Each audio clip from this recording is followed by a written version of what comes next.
Bonjour, je suis ravie de vous retrouver aujourd'hui sur ma chaîne YouTube pour vous parler de mon second roman, Hier le silence, édité aux maisons d'édition Révolution.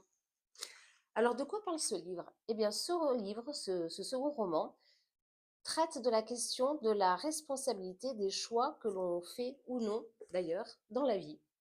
Ce livre, il est né d'une histoire personnelle, à savoir, j'ai appris la maladie très grave d'un proche, pour tout vous dire, une maladie mortelle.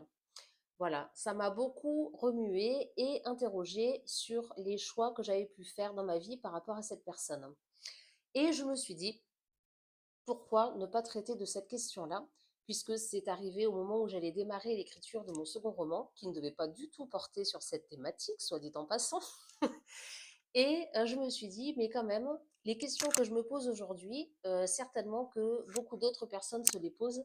Et c'est intéressant d'aller creuser ce sujet, d'interroger mes lecteurs et de les amener à réfléchir eux aussi sur leur propre choix de vie. J'ai donc inventé une histoire, parce que je n'avais pas raconté ma propre histoire, donc j'ai inventé en fait une histoire sur cette thématique. Cette histoire, c'est celle de Gaëlle, une femme de 40 ans, qui vit à La Spezia en Italie avec ses deux adolescents, Charline et Elliot. Et au fil de l'histoire, on va découvrir qu'il y a un secret porté par Gaëlle. Ce secret va ressurgir par deux événements. Il va y avoir d'abord la crise d'adolescence de Charline, sa fille.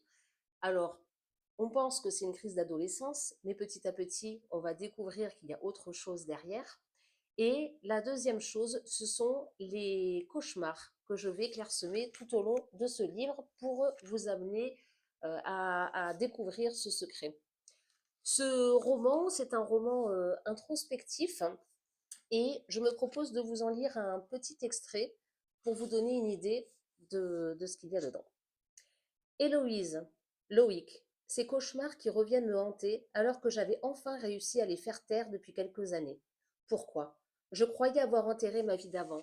Mais ne dit-on pas que les fantômes finissent toujours par ressortir des placards? Je poursuis mon chemin jusqu'au quai et m'approche du premier voilier. Il est majestueux avec ses trois mâts et ses grands voiles blanches. Je passe ma main sur sa coque en acajou. Je ferme les yeux et me revois dans les bras de Loïc, rêvant de notre future maison bateau. Loïc vivait sur un vieux rafio qu'il entretenait comme il pouvait. La première fois qu'il m'avait invité à bord, j'avais été surprise qu'il puisse y vivre. Il y faisait froid et humide. Le bois était pourri par endroits. Il avait débouché une bouteille de blanc, et nous avions trinqué à notre rencontre, à notre amour naissant. Au fil de notre histoire, j'avais appris à vivre comme lui, avec le strict minimum, sans grand confort, et à y trouver une satisfaction. Besoin de rien ni de personne, notre leitmotiv.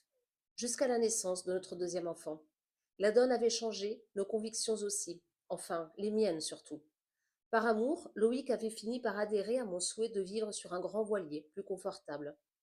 Alors non, il n'était pas aussi beau que celui-ci, nous n'en avions pas les moyens, mais il avait tout de même fière allure, un voilier de 15 mètres, avec trois cabines, tout équipées, acheté d'occasion à un couple de retraités qui avaient décidé, au vu de leurs âges avancés, de rester désormais sur la terre ferme.